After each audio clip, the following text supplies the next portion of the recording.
Look, I'm a big believer, and the government is a big believer in working with Parliament, listening, getting ideas. We don't think we have a monopoly on all the good ideas. And so when we hear new ones, we have incorporated them and will continue to do so.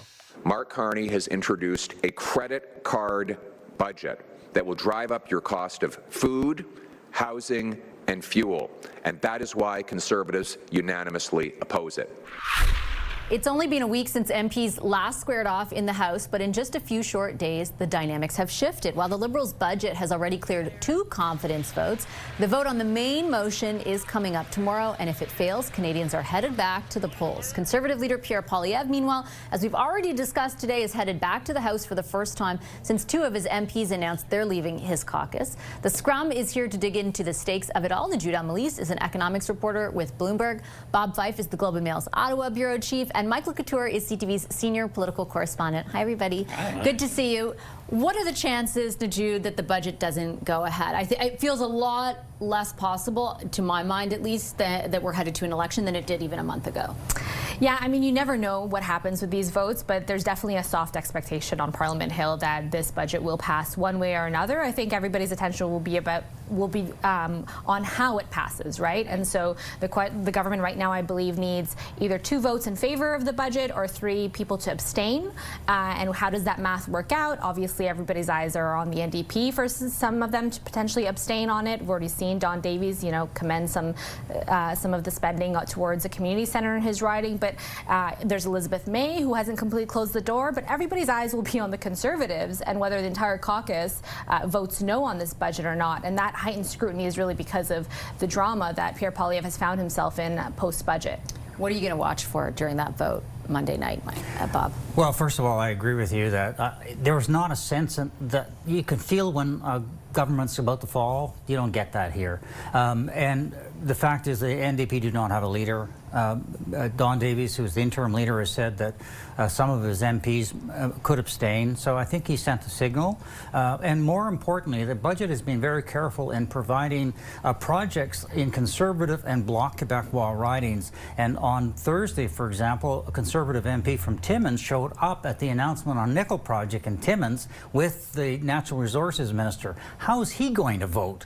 I mean, that's the big question, isn't it? So we'll be watching for perhaps maybe not people not voting, but not being in the House when these votes come, both from the Bloc Quebecois and from the Conservatives. Yeah, I think particularly where the Conservatives are concerned, Mike, to jump off what Bob is saying, the abstentions will be interesting.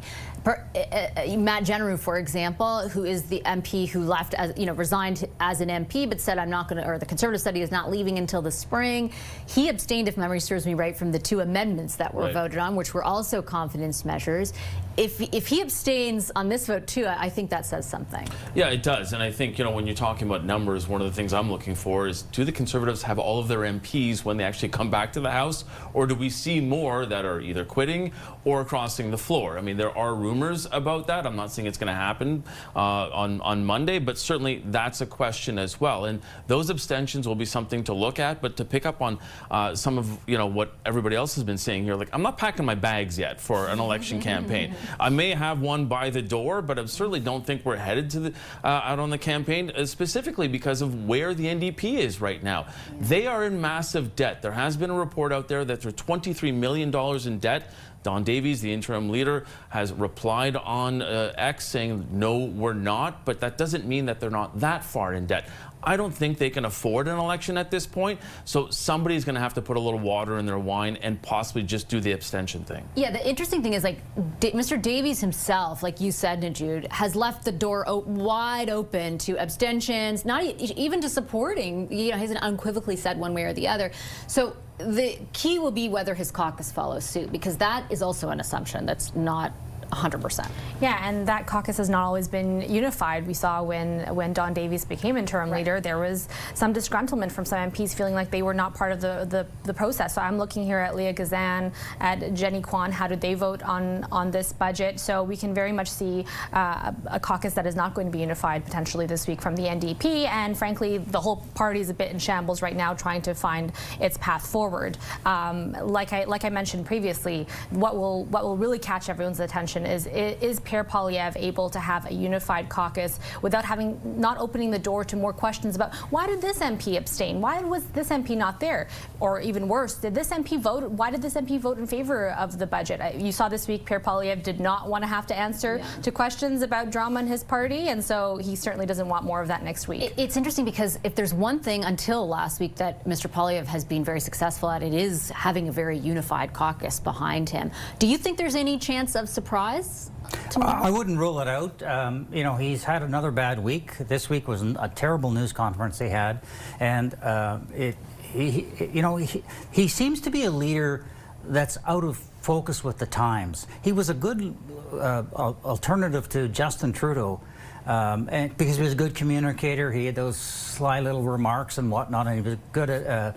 He was just a good juxtaposition against Justin Trudeau, but he doesn't seem to know how to handle Mark Carney, who's you know, a very serious guy. He's got a game plan, whether you agree with it or not. He has a game plan for trying to revive the Canadian economy and deal with Trump's trade war. And what we're getting from Mr. Poilievre really are a lot of sound bites. Last word to you, Mike. Yeah, I think that, you know, to Bob's point, he continues to sort of play that note that we heard during the campaign. He hasn't changed it much. Yes, the value set that Canadians are now looking at has changed in that affordability is back in the spotlight, but he hasn't really changed from being that sort of combative person, to Bob's point again about that press conference, where he just didn't seem to have any kind of contrition or reflection on his own leadership because of what we saw with those two MPs. And because he hasn't changed that, I don't know what the calculation is in terms of his leadership and how, as Chris d'Entremont put it, other people within the caucus are feeling the way that d'Entremont did. So will there be more movement there or more pushes on Poilievre to try and change his tone at all? Or maybe they'll be able to clamp down on everything. We shall see. Thanks, everyone. Appreciate it. Mike Couteur, Bob Fife, and Nojoud Mallees, our Sunday Scrum. That does it for us on Question Period. Thank you so much for watching. I'm Vashti Capellas. I look forward to seeing you tomorrow from Parliament Hill on Power Play. Have a wonderful rest of your day.